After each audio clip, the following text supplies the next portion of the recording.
ਸਤਿ ਸ਼੍ਰੀ ਅਕਾਲ ਜੀ ਸਾਰਿਆਂ ਨੂੰ। मैं दविंदर सिद्धू ਤੁਹਾਡਾ ਸਾਰਿਆਂ ਦਾ ਸਕਸੈਸ ਟਰੀ ਪੰਜਾਬ ਤੇ ਇੱਕ ਵਾਰ ਫੇਰ ਤੇ ਬਹੁਤ ਹੀ ਨਿੱਘਾ ਸਵਾਗਤ ਕਰਦਾ। ਅੱਜ ਆਪਾਂ ਇੱਕ ਇਹੋ ਜਿਹੇ ਮੁੱਦੇ ਨੂੰ ਐਡਰੈਸ ਕਰਨ ਜਾ ਰਹੇ ਹਾਂ, ਇੱਕ ਇਹੋ ਜਿਹੇ ਮੁੱਦੇ ਨੂੰ ਹੱਥ ਪਾਉਣ ਜਾ ਰਹੇ ਹਾਂ ਜਿਹਦਾ ਪੰਜਾਬ ਦੇ ਵਿੱਚ ਬਹੁਤ ਹੀ ਡੀਪ ਇੰਪੈਕਟ ਹੈ। ਚਾਹੇ ਪੰਜਾਬ ਦੇ ਯੂਥ ਦੀ ਗੱਲ ਕਰ ਲਈਏ, ਚਾਹੇ ਪੰਜਾਬ ਦੀ ਇਕੋਨਮੀ ਦੀ ਗੱਲ ਕਰ ਲਈਏ, ਚਾਹੇ ਪੰਜਾਬ ਦੇ ਸੋਸ਼ਲ ਸਟਰਕਚਰ ਦੀ ਗੱਲ ਕਰ ਲਈਏ, ਕੋਈ ਇਹੋ ਜਿਹਾ ਸੈਕਟਰ ਹੈ ਨਹੀਂ ਜਿੱਥੇ ਤੁਹਾਨੂੰ ਇਸ ਪ੍ਰੋਬਲਮ ਦੇ ਰਿਜ਼ਲਟ ਨਾ ਦਿਖਣ। ਸੋ ਅੱਜ ਆਪਾਂ ਉਸ ਮੁੱਦੇ ਨੂੰ ਐਡਰੈਸ ਕਰਾਂਗੇ ਜਿਹਦਾ ਨਾਮ ਹੈਗਾ ਜੀ ਡਰੱਗ ਟ੍ਰੈਫਿਕਿੰਗ ਇਨ ਪੰਜਾਬ, ਔਰ ਯੂ ਕੈਨ ਸੇ ਡਰੱਗ ਮਿਨੈਂਸ ਇਨ ਪੰਜਾਬ। ਇਹ ਡਰੱਗਸ ਦੀ ਜਿਹੜੀ ਪ੍ਰੋਬਲਮ ਚੱਲ ਰਹੀ ਹੈ ਪੰਜਾਬ ਦੇ ਵਿੱਚ, ਇਹਦੇ ਕੀ ਕਾਰਨ ਨੇ ਕਿ ਪੰਜਾਬ ਇੰਨਾ ਵਲਨਰੇਬਲ ਹੋ ਗਿਆ। ਇਹਦੇ ਵਿੱਚ ਸੈਂਟਰ ਦੀ ਸਰਕਾਰ ਜਾਂ ਸਟੇਟ ਦੀ ਸਰਕਾਰ ਕਿਹੜੇ ਜਿਹੇ ਸਟੈਪ ਲੈ ਰਹੀ ਆ ਜਿਹਦੇ ਕਰਕੇ ਇਸ ਚੀਜ਼ ਨੂੰ ਰੋਕਿਆ ਜਾ ਰਿਹਾ ਹੈ, ਰੋਕਥਾਮ ਕਰਨ ਦੀ ਕੋਸ਼ਿਸ਼ ਚੱਲ ਰਹੀ ਹੈ। ਉਸ ਤੋਂ ਇਲਾਵਾ ਮੀਡੀਆ ਦਾ ਕੀ ਰੋਲ ਹੋ ਰਿਹਾ ਇਹਦੇ ਵਿੱਚ, ਉਸ ਤੋਂ ਇਲਾਵਾ अपना एज अ सिटीजन और यू कैन से कि अपना एज अ पेरेंट की रोल है इस मुद्दे नूं नजिठण लई। सो आपां उहदे बारे चर्चा स्टार्ट करते हैं। आ जिहड़े पिछे तुसीं दो स्लाइड्स देख रहे हो ये तां हैगा जी ड्रग प्रॉब्लम दा सिनेमैटिक प्रोजैक्शन, सिनेमैटिक प्रगटावा जिन्हां ने इस प्रॉब्लम नूं जिहड़ा है बाकी सारी जनता दे सामने लियाउण दी कोशिश कीती, जिवें कि उड़ता पंजाब पिक्चर आई जिहड़ा कि ड्रग प्रॉब्लम के आले दुआले ही घूमती है पिक्चर सारी। उस तो इलावा रीसेंट जिहड़ी एक नैटफ्लिक्स की सीरीज आई है कैट, जिन्हें भी एक बहुत ही इसे प्रॉब्लम नूं बहुत ही सुचारू ढंग नाल दिखाउण दी कोशिश की। 1980 के दशक तो लैके अज तक कमें ये प्रॉब्लम क्रोनोलॉजिकल ऑर्डर दे विच फैली। कमें ये प्रॉब्लम पहले टैररिस्ट ऑर्गेनाइजेशंस जां टैरर फंडिंग हुंदी सी, उस तो बाद कमें ड्रग ट्रैफिकिंग च तब्दील हुई। वो सारी क्रोनोलॉजी इन्होंने समझाई हुई है। उस तो इलावा तुसी अपने अखबार खोलते हो हर रोज़ के हिसाब नाल तुहानूं हर रोज़ किते ना किते बिना नागा इदां दे आर्टिकल तुहानूं मिले जांदे ने, जिद्दां कि आ कल दी न्यूज़ है जिहदे विच ISI backed drug racket bust किया गया, जिहड़ा कि जिहदे विच एक स्कूल गर्ल, एक स्कूल दी कुड़ी छोटी जी नूं डिटेन किया गया जिहड़ी कि जम्मू कश्मीर दी लड़की है। कमें छोटे छोटे बच्चे इस ड्रग रैकेट का हिस्सा बन रहे हैं, कमें उन्होंने ट्रैप किया जाता है। उस तो इलावा कल ड्रग की प्रॉब्लम तो है नहीं, उस तो इलावा टैरर फंडिंग है, एम्यूनिशंस और यू कैन से वैपन्स की भी तो ट्रांसपोर्टेशन हो रही है सेम रूट तो। जिमें कि आ प्रॉब्लम देख लो जी, एक ISI backed terror module bust किया गया सी पंजाब दे विच। इंटर सर्विसिज इंटैलीजेंस पाकिस्तान की स्पाई एजेंसी ਜਿਹੜੀ कि ये सारी एक्टिविटीज़ ਨੂੰ बैक करती है तो उन्होंने फैसिलिटेट करती है कि बॉर्डर की जी इनफिल्ट्रेशन है कि बॉर्डर क्रॉस करने में मदद करती है। ठीक है जी।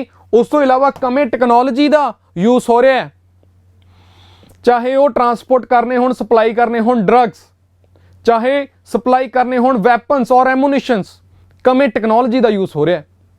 टैक्नोलॉजी एडवांसमेंट एक पासे नहीं हो रही, बॉर्डर से दोनों पासे हो रही है।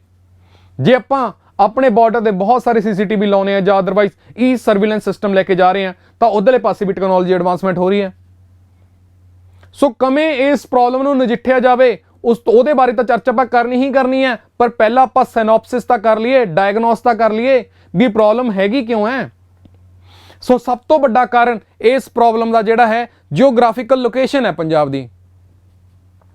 ਉਹਦੇ ਉੱਤੇ ਮੁੱਦੇ ਤੇ मैं गल थोड़े नाल बहुत डिटेल च करूँगा, पर उदों पहला मैं थोड़े सामने कुछ रिपोर्ट्स वगैरह ने जिहड़ी थोड़े सामने जिहड़ी पेश करना चाहूँगा, जिहदे नाल तुहानूं ये पता लगूगा कमें प्रॉब्लम पहला अल्कोहलिज्म दी सी, फिर कमें वो जिहड़ी है हीरोइन ते तब्दील हो गई कमें by the time.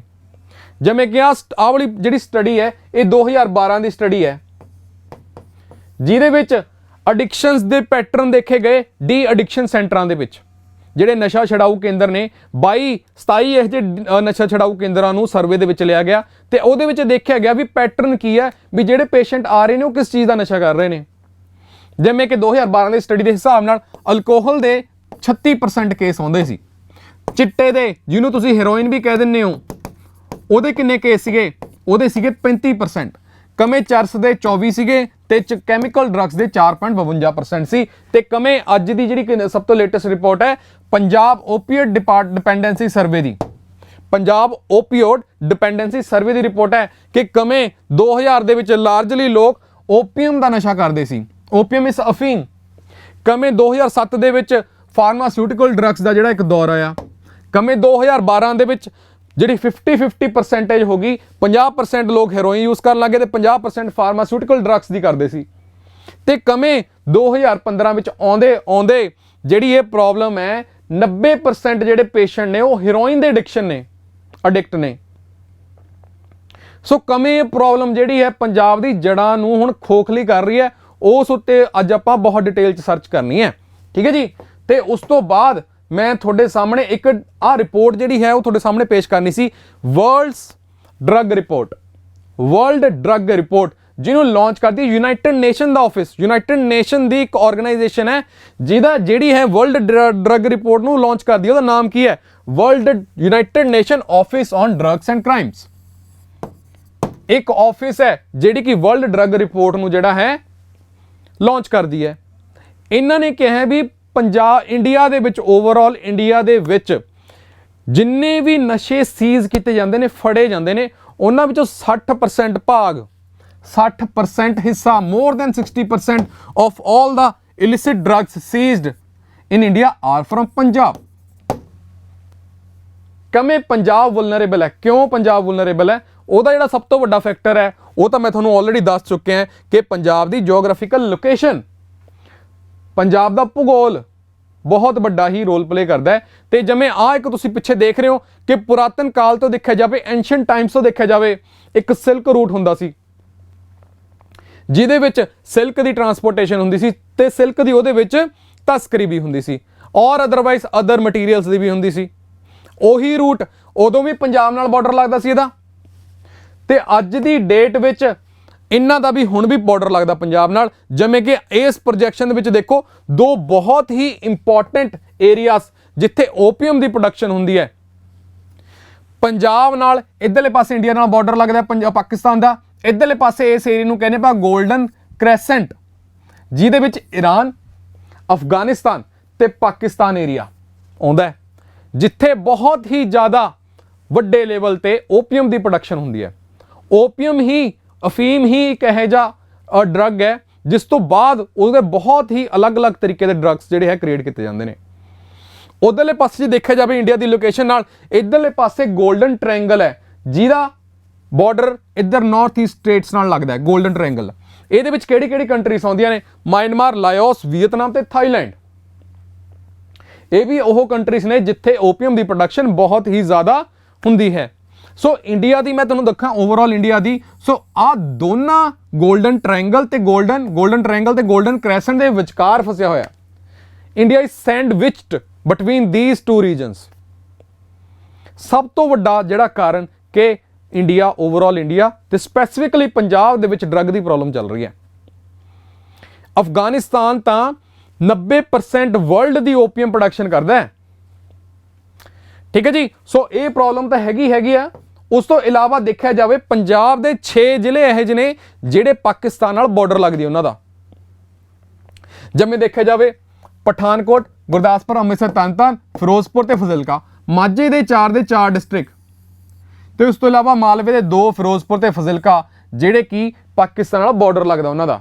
553 kilometre the, 553 kilometre the border ਲੱਗਦਾ ਹੈ ਪਾਕਿਸਤਾਨ ਨਾਲ। ਸੋ ਇਹ ਤਾਂ ਇੱਕ ਹੋ ਗਿਆ ਸਭ ਤੋਂ ਬੜਾ ਫੈਕਟਰ ਕਿ ਪੰਜਾਬ ਕਿਉਂ ਵੁਲਨਰੇਬਲ ਹੈ ਜੀ ਡਰੱਗਸ ਲਈ। ਉਸ ਤੋਂ ਦੂਜਾ ਕਾਰਨ ਕੀ ਹੈ ਬੱਚੇ? ਸੈਕੰਡ ਰੀਜ਼ਨ ਇਜ਼ ਕਿ ਪੋਰਸ ਬਾਰਡਰ, ਕਿ ਜਿਹੜਾ ਬਾਰਡਰ ਹੈ ਜਿਹੜਾ ਕਿ ਆਪਣਾ ਪਾਕਿਸਤਾਨ ਤੇ ਇੰਡੀਆ ਦੇ ਵਿਚਕਾਰ ਹੈ ਉਹ ਪੋਰਸ ਹੈ। ਉਹਦੇ ਵਿੱਚ ਬਹੁਤ ਹੀ ਜ਼ਿਆਦਾ ਲੂਪ ਹੋਲਸ ਨੇ। ਉਹ ਇੱਕ ਤਰੀਕੇ ਦਾ ਪਲੇਨ ਏਰੀਆ ਨਹੀਂ ਹੈਗਾ ਕਿ ਉਹਨੂੰ ਤੁਸੀਂ ਆਰਾਮ ਨਾਲ ਮੈਨੇਜ ਕਰ ਲਓ, ਰੈਗੂਲੇਟ ਕਰ ਲਓ। ਉੱਥੇ ਬਹੁਤ ਹੀ ਜ਼ਿਆਦਾ ਲੂਪ ਹੋਲਸ ਨੇ ਜਿੱਥੋਂ ਬਾਰਡਰ ਇਨਫਿਲਟ੍ਰੇਸ਼ਨ ਹੋ ਜਾਂਦੀ ਹੈ। ਔਰ ਤਾਂ otherwise Pakistan the as a government ਹੀ ਇਸ ਚੀਜ਼ ਨੂੰ ਸਪੋਰਟ ਕਰਦੀ ਹੈ, ਫੈਸਿਲੀਟੇਟ ਕਰਦੀ ਹੈ। ਜਾਂ ਤਾਂ ਪਾਕਿਸਤਾਨ ਦੀ ਸਰਕਾਰ ਹੀ ਇਸ ਚੀਜ਼ ਦੇ ਖਿਲਾਫ ਹੋਵੇ ਫਿਰ ਤਾਂ ਗੱਲ ਹੋਰ ਹੈ। ਉਹ ਇਸ ਸਿਚੁਏਸ਼ਨ ਨੂੰ ਹੋਰ ਵੀ ਵਰਸ ਕਰ ਰਹੇ ਨੇ। ਸੋ ਪੰਜਾਬ ਦੀ ਜਿਹੜੀ ਲੋਕੇਸ਼ਨ ਹੈ ਉਹ ਤਾਂ ਹੈਗੀ ਆ, ਪਰ ਜੇ ਹੁਣ ਤੱਕ ਜੇ ਮਤਲਬ ਕਿ ਕਹਿ ਦਈਏ ਵੀ ਨੈਚੁਰਲ ਡਰੱਗਸ ਤੇ ਰਹਿੰਦਾ ਤਾਂ ਠੀਕ ਸੀ, ਪਰ ਹੁਣ ਜੋ ਇੰਡੀਆ ਦੇ ਵਿੱਚ ਹੋ ਰਿਹਾ ਉਹ ਉਸ ਤੋਂ ਵੀ ਖਤਰਨਾਕ ਹੈ ਕਿਉਂਕਿ ਹੁਣ ਜਿਹੜੇ ਡਰੱਗਸ ਦੀ ਪ੍ਰੋਡਕਸ਼ਨ ਹੋ ਰਹੀ ਹੈ, so they are shifting to synthetic drugs.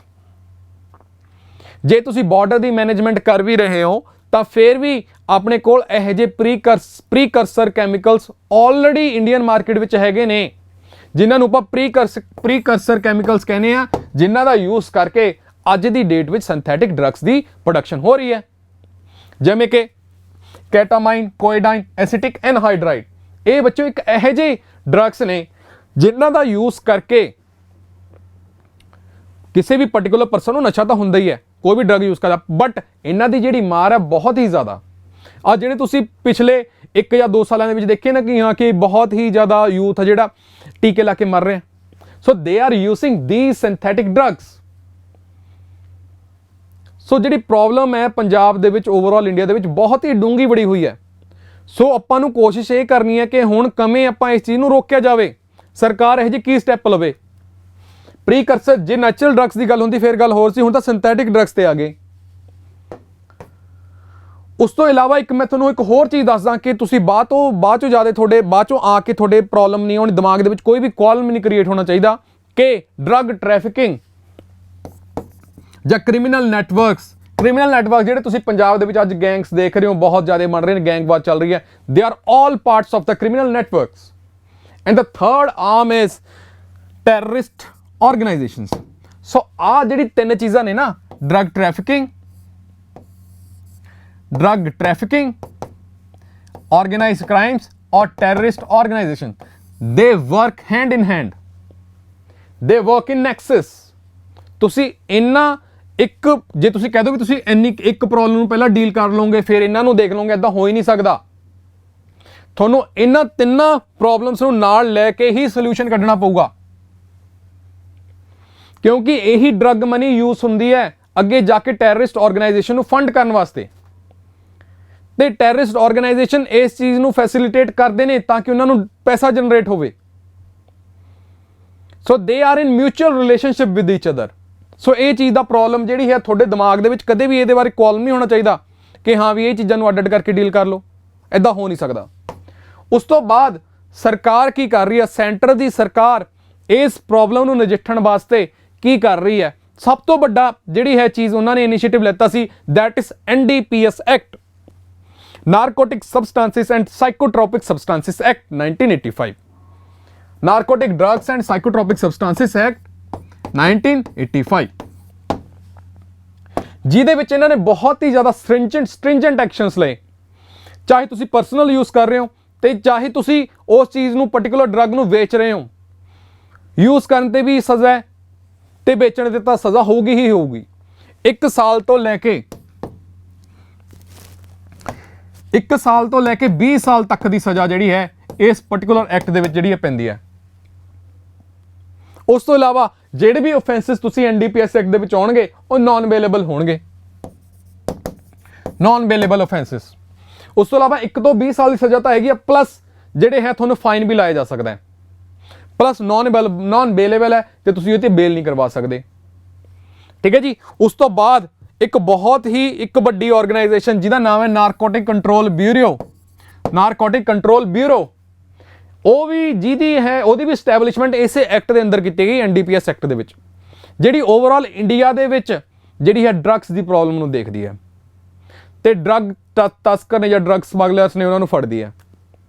Narcotic controls bureau, ਇਹ ਉਹੀ ਬਿਊਰੋ ਹੈ ਜਿਹੜੀ ਕਿ ਪਿੱਛੇ ਜੇ ਤੁਸੀਂ ਦੇਖਿਆ ਹੋਣਾ ਸ਼ਾਹਰੁਖ ਖਾਨ ਦੇ ਬੇਟੇ ਨੂੰ ਜਿਨ੍ਹਾਂ ਨੇ ਡਿਟੇਨ ਕੀਤਾ ਸੀ, ਇਹ ਉਹੀ ਬਿਊਰੋ ਹੈ, ਨਾਰਕੋਟਿਕ ਕੰਟਰੋਲ ਬਿਊਰੋ। ਉਸ ਤੋਂ ਬਾਅਦ ਐਸੋਸੀਏਟ ਚੈਲੰਜ ਕੀ ਨੇ ਬੱਚੇ, ਅੱਜ ਦੀ ਡੇਟ ਦੇ ਵਿੱਚ ਚੈਲੰਜਸ ਕੀ ਨੇ ਕਿ ਇਹ ਜਿਹੜੀ ਪ੍ਰੋਬਲਮ ਹੈ ਹਜੇ ਤੱਕ ਚੱਲ ਰਹੀ ਹੈ?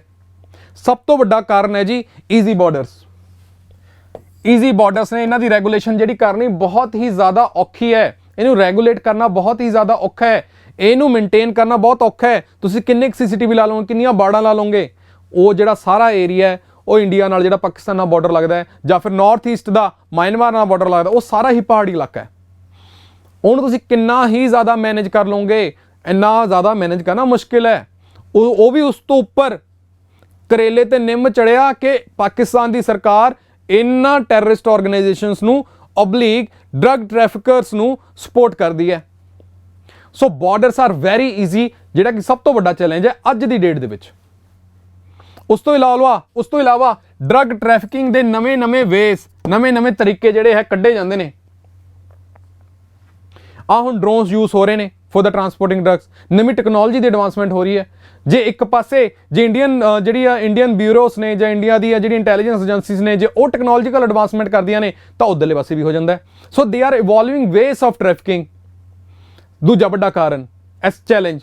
ਥਰਡ ਕਾਰਨ ਕੀ ਹੈ ਜੀ? Limited control. ਸਰਕਾਰ ਦਾ ਬਹੁਤ ਹੀ ਲਿਮਿਟਡ ਕੰਟਰੋਲ ਹੈ ਇਸ ਚੀਜ਼ ਤੇ। ਕਿਉਂ? ਕਿਉਂਕਿ ਇੰਡੀਆ ਇੱਕ ਡਿਵੈਲਪਿੰਗ ਨੇਸ਼ਨ ਹੈ। ਇੰਡੀਆ ਕੋਈ ਡਿਵੈਲਪਡ ਨੇਸ਼ਨ ਨਹੀਂ ਹੈਗਾ ਕਿ ਇਹਨਾਂ ਕੋਲ ਬਹੁਤ ਜ਼ਿਆਦਾ ਖਜ਼ਾਨੇ ਭਰੇ ਪਏ ਨੇ। They are the developing nation. ਆਪਣੇ ਕੋਲੇ ਹੋਰ ਵੀ ਪ੍ਰੈਸਿੰਗ ਇਸ਼ੂ ਨੇ। ਹਜੇ ਆਪਾਂ ਗਰੀਬੀ ਨਜਿੱਠਣੀ ਹੈ, ਹਜੇ ਤਾਂ ਆਪਾਂ ਪਾਣੀ ਬਚਾ ਰਹੇ ਹਾਂ। So we have very limited control. ਚੌਥਾ ਸਭ ਤੋਂ ਵੱਡਾ ਚੈਲੰਜ ਕਿ ਅਨਅਫੈਕਟਡ ਸਪਲਾਈ ਕਦੇ ਅਫੈਕਟ ਹੋਈ ਹੀ ਨਹੀਂ। ਸਪਲਾਈ ਕਦੇ ਅਫੈਕਟ ਹੋਈ ਹੀ ਨਹੀਂ। ਜੇ ਅੱਜ ਦੀ ਡੇਟ ਵੀ ਤੁਸੀਂ ਬਾਰਡਰ ਮੈਨੇਜ ਕਰ ਵੀ ਲਓਗੇ ਪ੍ਰੀਕਰਸਰ ਕੈਮੀਕਲਸ ਨਾਲ, ਸਿੰਥੈਟਿਕ ਡਰੱਗਸ ਬਣਾਉਣ ਦਾ ਜਿਹੜਾ ਇਹ ਕਹਦੀ ਬੇਸ ਐਲੀਮੈਂਟਸ ਨੇ, ਉਹ ਤਾਂ ਵਾਧੂ ਪਏ ਨੇ ਇੰਡੀਆ ਦੇ ਵਿੱਚ ਆਲਰੇਡੀ। ਸੋ ਇਹ ਤਾਂ ਹੋ ਗਏ ਜੀ ਅੱਜ ਦੇ ਚੈਲੰਜਸ। ਉਸ ਤੋਂ ਇਲਾਵਾ ਸਰਕਾਰ ਕਰ ਕੀ ਰਹੀ ਹੈ? Directive principal of state policy, DPSPs of the Indian constitution ਦੇ ਆਰਟੀਕਲ 47 ਦੇ ਵਿੱਚ ਇਹ ਸਟੇਟ ਦੀ ਡਿਊਟੀ ਲਾਈ ਗਈ ਹੈ।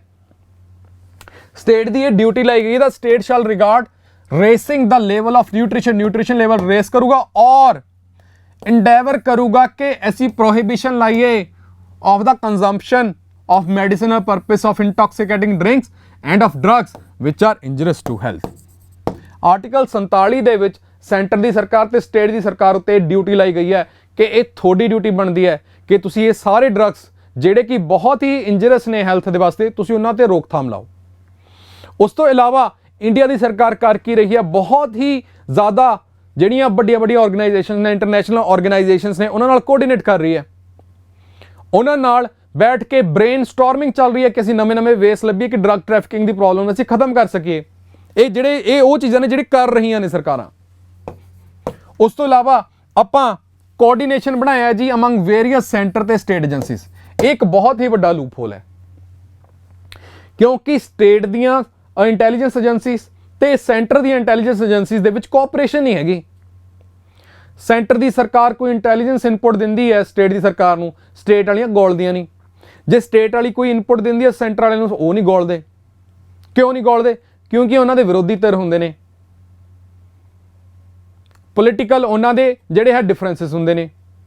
ਬਟ ਮੈਂ ਪੋਲੀਟਿਕਸ ਨਹੀਂ ਜਿਹੜੀ ਹੈ ਇੱਥੇ ਡਿਸਕਸ ਕਰੂੰਗਾ। ਉਸ ਤੋਂ ਇਲਾਵਾ ਹੋਰ union ministry of home affairs ਨੇ ਇੱਕ ਬਹੁਤ ਹੀ ਵੱਡਾ ਇੱਕ ਇਨੀਸ਼ੀਏਟਿਵ ਲਾਂਚ ਕੀਤਾ ਸੀ, seizure information management system portal, ਜਿਹਦੇ ਵਿੱਚ ਜਿੰਨੇ ਵੀ ਡਰੱਗਸ ਨੇ ਜਿਹੜੇ ਸੀਜ਼ ਹੋਣਗੇ ਇੰਡੀਆ ਦੇ ਵਿੱਚ, ਉਹਦਾ ਤਾਂ ਡਿਜੀਟਲ ਰਿਕਾਰਡ ਰੱਖਿਆ ਜਾਊਗਾ।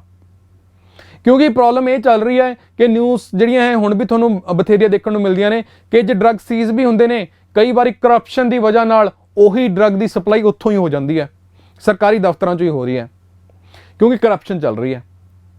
ਸੋ ਇੱਕ ਕੋਸ਼ਿਸ਼ ਸੀਗੀ seizure information management system portal ਦੇ ਵਿੱਚ, ਜਿਹਦੇ ਵਿੱਚ ਜਿਹੜਾ ਵੀ ਸੀਜ਼ ਕੀਤਾ ਜਾਊਗਾ ਜਾਂ ਬਰਾਮਦੀ ਹੋਊਗੀ ਡਰੱਗਸ ਦੀ, ਉਹ ਜਿਹੜਾ ਹੈ ਪੋਰਟਲ ਤੇ ਜਾਂ ਫਿਰ ਆਨਲਾਈਨ ਉਹਦਾ ਜਿਹੜਾ ਹੈ ਅਸੀਂ ਡਿਜੀਟਲੀ ਉਹਦਾ ਰਿਕਾਰਡ ਰੱਖਾਂਗੇ। ਉਸ ਤੋਂ ਇਲਾਵਾ ਇੱਕ ਫੰਡ ਵੀ ਕ੍ਰੀਏਟ ਕੀਤਾ ਗਿਆ ਸੀ, national fund for control of drug abuse. ਉਸ ਤੋਂ ਇਲਾਵਾ ਨਾਰਥ ਈਸਟ ਦੇ ਵਿੱਚ ਕਿਉਂਕਿ ਉਹਨਾਂ ਦਾ ਬਾਰਡਰ ਗੋਲਡਨ ਟ੍ਰਾਇੰਗਲ ਨਾਲ ਲੱਗਦਾ ਹੈ ਤਾਂ ਉਹ ਮਾਇਨਮਾਰ ਲਾਓਸ ਨਾਲ ਲੱਗਦਾ, ਉੱਥੇ ਡਰੱਗ ਦੀ ਪ੍ਰੋਬਲਮ ਇੰਨੀ ਜ਼ਿਆਦਾ ਹਾਈ ਹੋ ਗਈ ਸੀ ਕਿ ਲੋਕ ਉੱਥੇ ਇੰਜੈਕਸ਼ਨ ਲਾ ਕੇ ਉਹਨਾਂ ਨੇ HIV ਦੇ ਰੇਟ ਸੀਗੇ ਉਹ ਬਹੁਤ ਜ਼ਿਆਦਾ ਹਾਈ ਹੋ ਗਏ। HIV ਦੀ ਜਿਹੜੀ ਡਿਟੈਕਸ਼ਨ ਸੀ ਬਹੁਤ ਜ਼ਿਆਦਾ ਹਾਈ ਹੋ ਗਈ। ਬਹੁਤ ਸਾਰੇ ਇਦਾਂ ਦੇ ਪੇਸ਼ੈਂਟ ਸੀਗੇ ਜਾਂ ਬਹੁਤ ਸਾਰੇ ਇਦਾਂ ਸਿਟੀਜ਼ਨ ਸੀ ਜਿਹੜੇ HIV ਦੇ ਸ਼ਿਕਾਰ ਹੋ ਗਏ। ਸੋ ਸਰਕਾਰ ਨੇ ਉਹਨਾਂ ਨੂੰ ਨਜਿੱਠਣ ਵਾਸਤੇ ਇੱਕ ਪ੍ਰੋਜੈਕਟ ਲਾਂਚ ਕੀਤਾ ਜਿਹਦਾ ਨਾਮ ਸੀ project Sunrise. Ministry of health and family welfare ਦਾ ਜਿਹੜਾ ਹੈ ਇਨੀਸ਼ੀਏਟਿਵ ਸੀਗਾ। ਉਸ ਤੋਂ ਇਲਾਵਾ ਇੰਡੀਆ ਦੀ ਸਰਕਾਰ ਨੇ 4-5 ਯੂਨਾਈਟਿਡ ਨੇਸ਼ਨ ਆਰਗੇਨਾਈਜੇਸ਼ਨਸ ਦੀਆਂ ਇਹੋ ਜਿਹੇ ਜਿਹੜੇ ਕਨਵੈਨਸ਼ਨ ਸਾਈਨ ਕੀਤੇ ਹੋਏ ਨੇ, ਪਰ ਉਹਨਾਂ ਦਾ ਫਾਇਦਾ ਕੀ? ਫਾਇਦਾ ਅੱਜ ਤੱਕ ਕੁਝ ਨਹੀਂ ਹੋਇਆ, ਬਟ ਸਟਿਲ ਆਪਾਂ ਉਹ ਡਿਸਕਸ ਜ਼ਰੂਰ ਕਰਾਂਗੇ। United Nations convention on narcotic drugs ਦਾ ਇੰਡੀਆ ਸਿਗਨੇਟਰੀ ਹੈ। ਉਸ ਤੋਂ ਇਲਾਵਾ United Nation convention on psychotropic substances ਇਹਦਾ ਵੀ ਸਿਗਨੇਟਰੀ ਹੈ। United Nation convention against illicit traffic in narcotic drugs and psychotropic substances act 1988, ਇਹਦਾ ਵੀ ਜਿਹੜਾ ਹੈ ਇੰਡੀਆ ਸਿਗਨੇਟਰੀ ਹੈ। ਉਸ ਤੋਂ ਇਲਾਵਾ United Nation convention against transnational organisation crime, ਇਹਦਾ ਵੀ ਜਿਹੜਾ ਹੈ ਇੰਡੀਆ ਸਿਗਨੇਟਰੀ ਹੈ। ਪਰ ਰਿਜ਼ਲਟ ਨਹੀਂ ਆਪਾਂ ਨੂੰ ਮਿਲਿਆ ਅੱਜ ਤੱਕ। ਸੋ ਮੈਂ ਤਾਂ ਆਗਰੇ ਕਰਨਾ ਚਾਹੁੰਦਾ ਸਾਰੇ ਪੰਜਾਬ ਦੀ ਕਮਿਊਨਿਟੀ ਨੂੰ ਕਿ ਆਪਾਂ ਜਾਗੀਏ ਤੇ ਸਰਕਾਰ ਦਾ ਵੀ ਇਹਦੇ ਵਿੱਚ ਆਪਾਂ ਜਿਹੜਾ ਹੈ ਹੱਥ ਬਟਾਈਏ ਤੇ ਆਪ ਵੀ ਕੋਸ਼ਿਸ਼ ਕਰੀਏ ਕਿ ਇਸ ਪ੍ਰੋਬਲਮ ਤੋਂ ਜਿਹੜਾ ਆਪਾਂ ਨਜਿੱਠਿਆ ਜਾ ਸਕੇ। So thank you so much, keep watching success tree Punjab.